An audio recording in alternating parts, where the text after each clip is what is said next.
our book launch. If you look around here, you will see thousands of books. We don't bother with journals anymore because they're all online.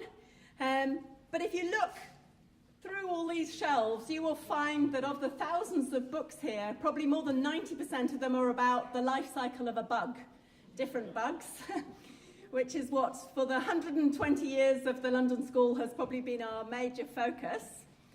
So despite the fact that every year there are 10 million deaths of women, their newborns and children, there has never been a global health textbook on this topic.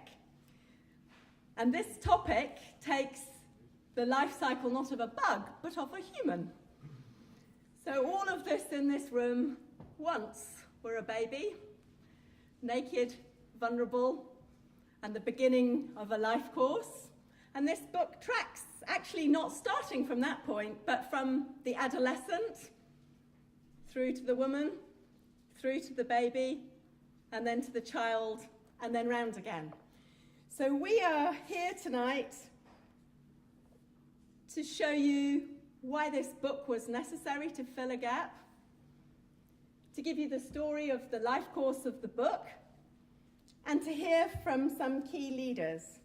So who in the room's heard of Cluedo? Anybody played Cluedo? Okay, I learned it's better to ask this first because I tried a Cluedo joke speaking in this library with Bill Gates.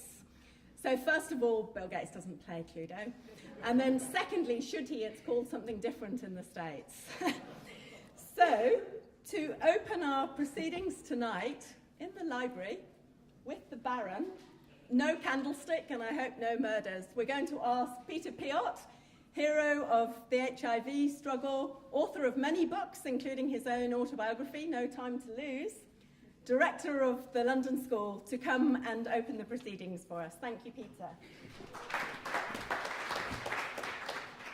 Thank you very much, Joy, and all welcome to this library, to the school. We are soon 120 years old, exactly on the 2nd of October this year. And the library is, 70 years old. But of course, that's nothing compared to Oxford University Press from 1400 and something, and 80, I think, you know. So, but congratulations on this book. I mean, when you told me, Joy, that there was no such book, that was this, you know, on global health and women and so on, okay, of course, I trust you entirely. So I believed you, but I said, it's hard. I can't believe this. I mean, how is this possible? So much of the, you know, the programs are dealing with at least part of it, and bring it all together is really, you know, extremely important. And so, congratulations. As you said, I've edited quite a few books, and at certain stage, you know, you lose the will to live, particularly with the, you know. There are always authors who are, let's say, a little bit slower than others, and you know, and they can hold up everything. And what do you do? So that's so I all my sympathy, and I also, what I like about it, I haven't, of course, I won't pretend I read it, but it's not too big. That means it will be used and it will be read. And I also it seems like. Far too practical for a textbook, you know, too pragmatic. I think this, so some academics will not take this seriously, but people in the, you know, who are, you know, doing the actual work, they will need this. I'm now going to embarrass Joy a bit, but you know, you see the cover with the art by Joanna. Joy's own daughter. That gives it a personal touch. No, I must say that we also here at our school, it's really great that this is a collaboration with UCL, so with our big sister around the corner, as I always say. And so the March Center, which is really one of our most dynamic centers, bring people together who work on, the whole lot, plus reproductive health. which then involves men. Of all these, I can identify with one category, and that is adolescence. As you know, probably, that most men never make it beyond adolescence, and that's, and that's okay. So we should all read this with attention.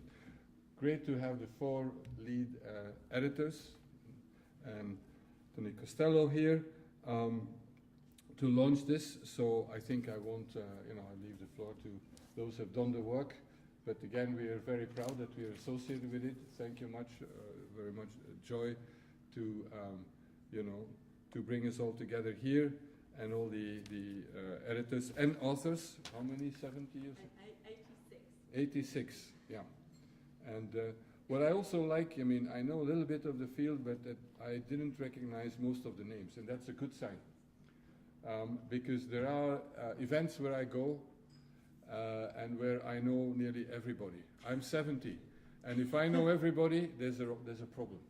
That means that it's not that I'm dement, but that means that the field is not evolved, or that young people and upcoming, colleagues have not had a chance to do this. And so I really look at a very young, dynamic team there, and I'll take that. all of you.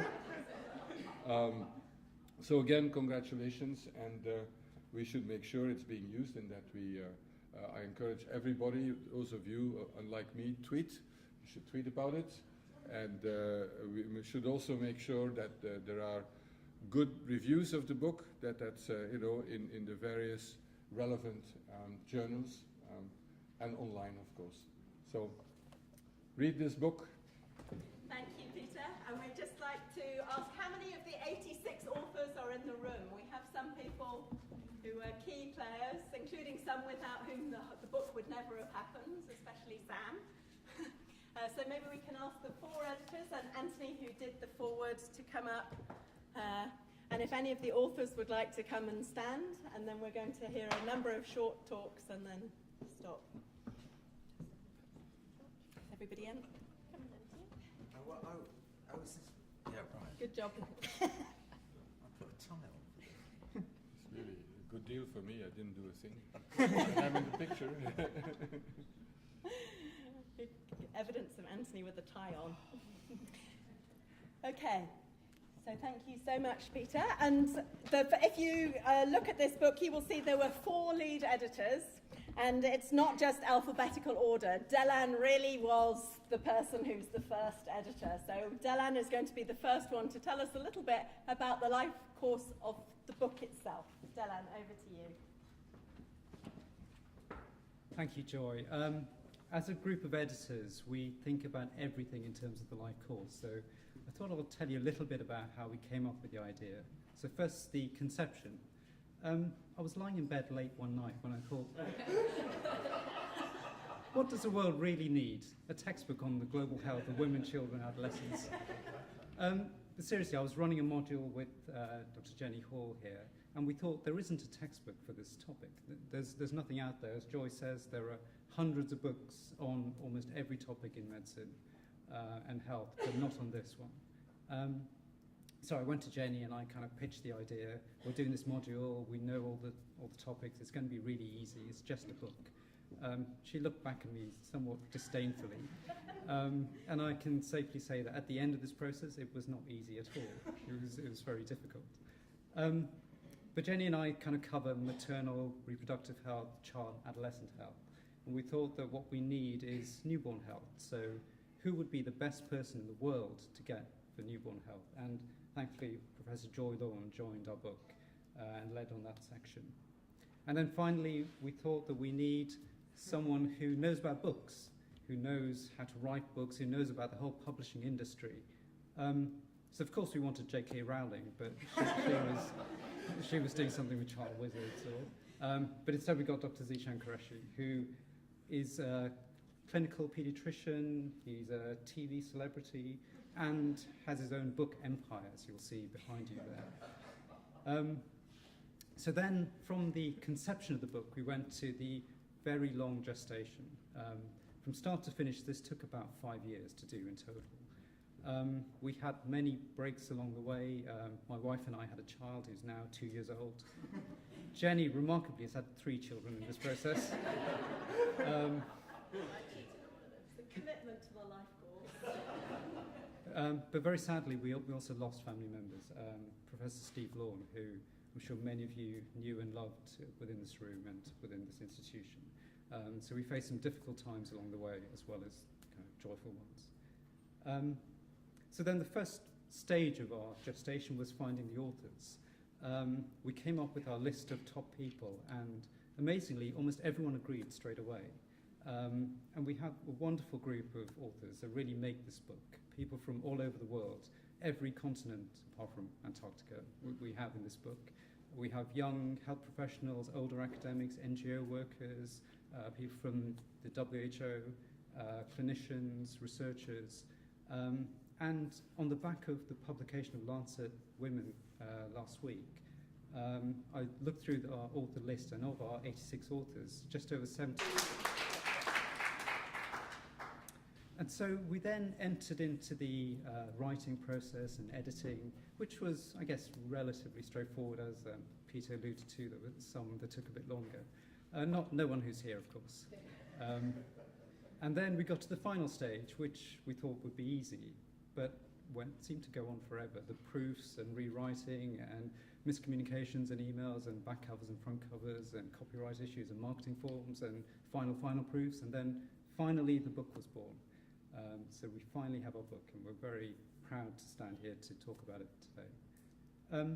But just a few words about why we wanted to do it. As Joy said, there's still huge problems in the world of maternal women's health, sexual reproductive health, newborn child and adolescent health. There's huge inequities, inequalities across the world, and what we hope that we could do with this book is to try to fill a gap and try to engage young people, young health professionals, to empower them, to give them a source to try and tackle some of these challenges that we still face in the world. And then finally, just to give a few words of thanks. Thanks to all our authors, in particular Dr. Sam Sadhu and Hannah Blanco. Is Hannah here? I mean, they were just incredible, the amount of work they put into this. And thank you for responding to all our emails and all our queries and all the edits that we made.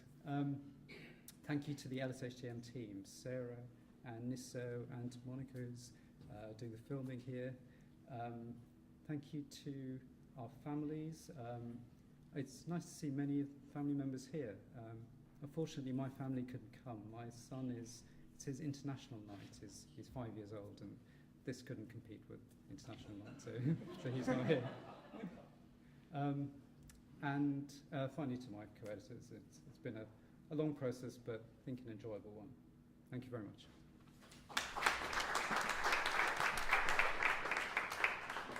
Thank you so much, Delan. So from the first editor to very important Dr. Jenny Hall, who's a leader in sexual and reproductive health research, a clinician and a public health doctor, and who really brought the woman's part in strong. So over to you, Jenny. Thanks very much, and thanks to Lan, and just I told you so.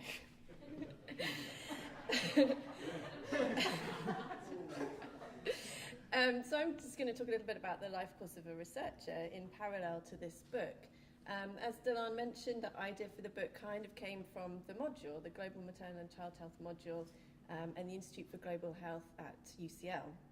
Now, the module's been around for probably around 15 years, and I took that module as a student in 2004, at which point I was taught by Joy in the department that was later run by Anthony. In 2009, I started teaching on that module, and in 2010, I took over running it. In 2012, I convinced Delan to join me on it, which is when he suggested the book, as he's explained. And 6 years later, here we are. So over this time, I've gone from medical student to junior doctor to PhD to public health registrar to clinical academic consultant in women's health. And Joy has gone from my teacher to my co-editor.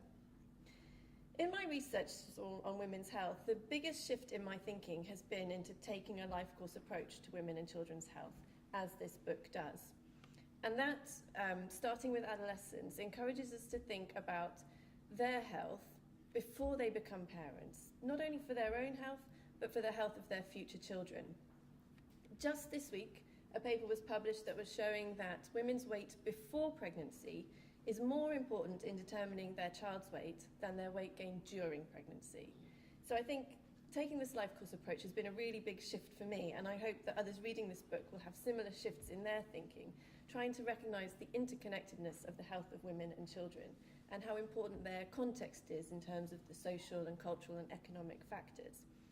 Because this book, with that life course approach and with a public health rather than a clinical perspective, as Joy has mentioned, really encourages us to think about the bigger picture in terms of women and children's health.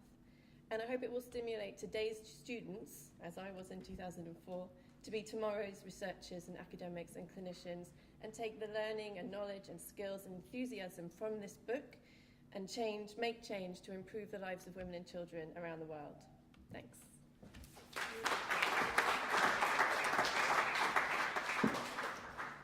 Well, as you can see, we often learn more from our students than we do from many other places, and that's one of the joys of being here at the London School, but also when I was at UCL. So, among the 4 editors, last and definitely not least, on almost any domain, is Zeshan. So Zeshan is what I like to think of as a disruptive medical publisher. He has his own book empire, I think Dylan called it. So he's going to give us a little bit about, why publish this book, how you can get hold of it, and a bit more about what next. Zeshan, over to you. Thank you very much. Peter earlier described himself as the adolescent stage person. I think I'm still in my neonatal phase. I'm learning, I'm growing, but still dependent on others for my global health knowledge. And this has been actually a great experience for me to meet the best people in the world, not just amongst my co-editors, but amongst the authors, to really get an idea as to what's going on in the world. For all the gains that happened in the MDG era, this book really honed into me that there's still a lot to do, and there are still particular groups that are left behind, the stillbirths, the adolescent group, the undocumented migrants in this country and elsewhere. And there's so much that we can do as individuals and as groups, and I'm looking forward to that being my career as I go forward. I've been very lucky to have had the opportunity to start my own publishing company, to work with my friends and bring education through books to wonderful places like this library. It's been great working with lots of university press, but what is remarkable, like we said at the very start, was that this book hadn't existed despite the fact that it was so important for our programmatic work in global health. So it's an honour to be part of the team, it's an honour to be here amongst my friends and my colleagues, and it's an honour to really bring this book to you today as something we can all learn from and we can all grow in our own live courses. The book's available at the store here. We've got a 25% discount if you buy one, 30% if you buy 2 or more, and I look forward to catching up with my friends and making new friends today so we can work together in this really important field for the better of everybody at every stage of the live course. Thank you very much.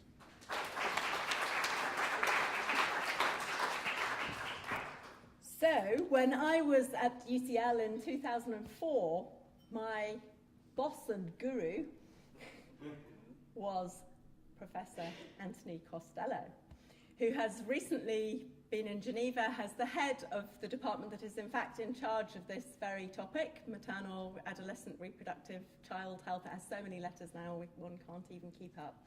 So we were very fortunate that Anthony wrote the foreword for this, and he's going to have the last word, having had the first word in the book, about whatever he wants to say, because that's what you normally say to Anthony. Thank you very much. This is great that this book has come out.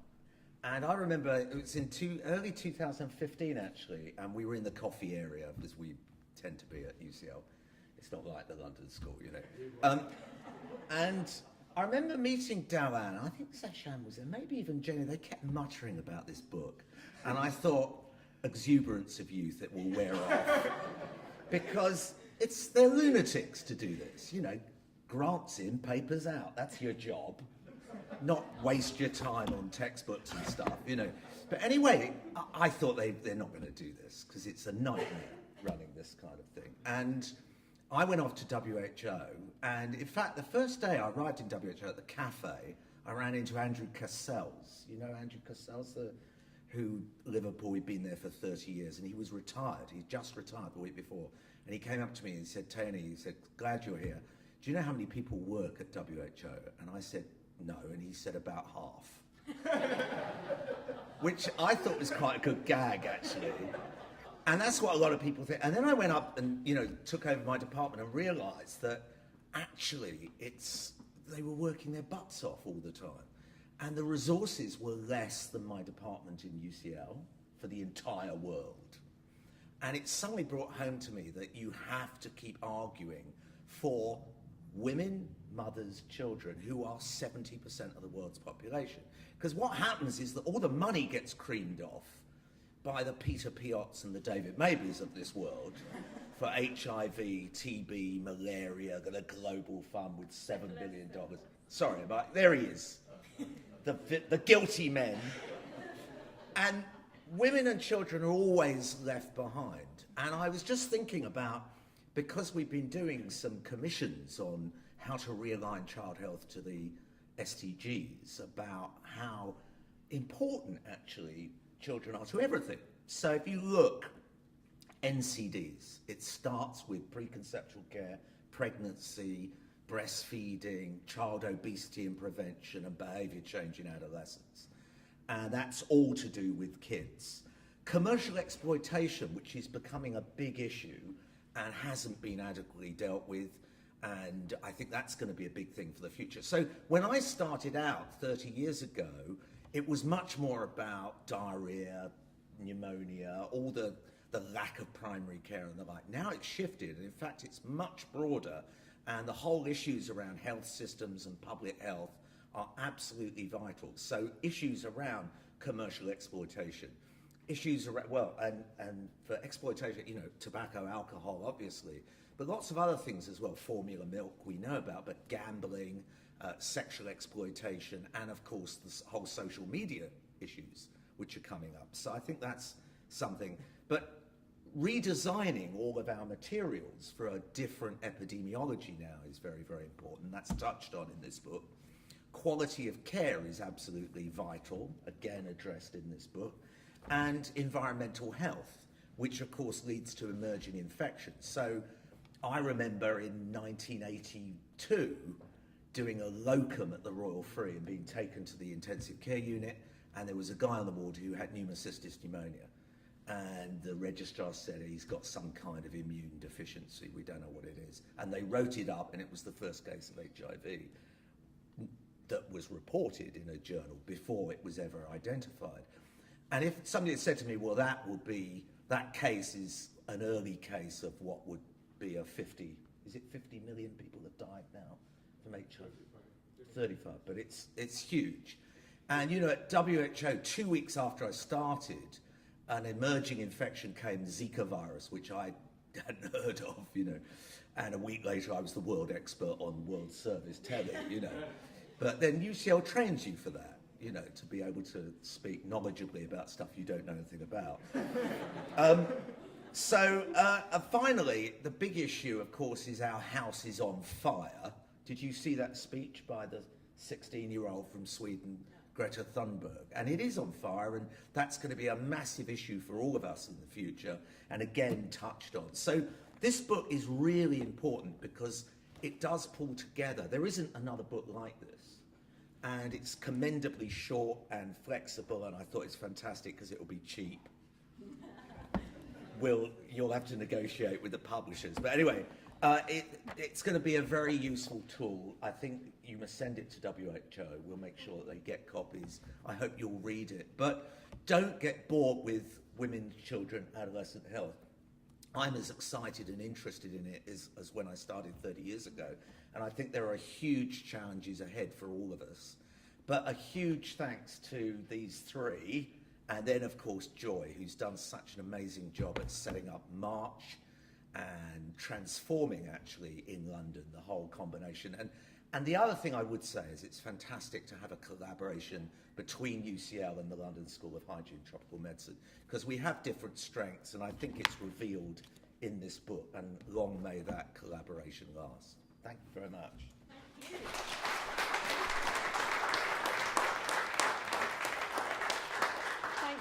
Thank you, Anthony. Thank you to fellow editors. Thank you to Peter for launching this. Thank you very much, Sarah and Niso, for your work tonight. Thank you to Joanna for the artwork. I'm afraid for a fine art student at Chelsea, she doesn't often do things that actually look like real people, so it's beautiful. She likes it if people tell her they actually look like real people, because normally if you draw that at fine art college, they're like, oh, this needs to be a little bit more abstract. And thank you to all of you for being here. Please enjoy the art, enjoy the books, enjoy some colleagues, and do have some drinks. That was ABCD, and have a lovely time. Thank you so much.